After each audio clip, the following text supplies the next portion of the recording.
Hello everyone, I'm Dr. Bonito from Kobayashi Foods. Today, we are making classic dashi. Making dashi is easier than you think. With just water and bonito flakes, you'll discover how this simple broth brings incredible depth and harmony to any Japanese dish.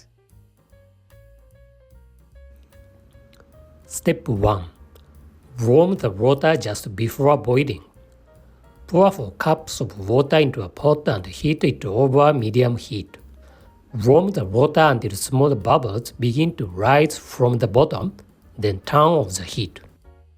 This temperature helps extract the delicate aroma and umami from the bonito flakes without losing their flavor. Step 2.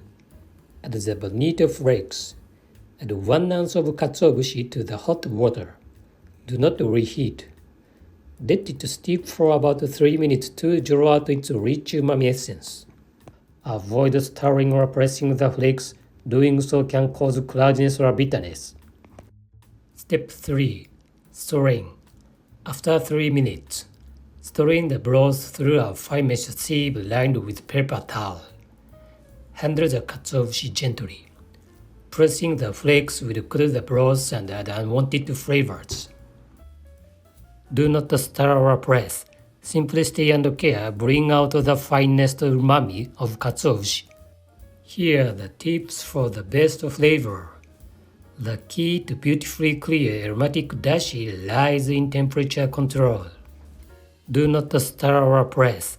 Simply stay and care bring out the finest umami of katsuobushi.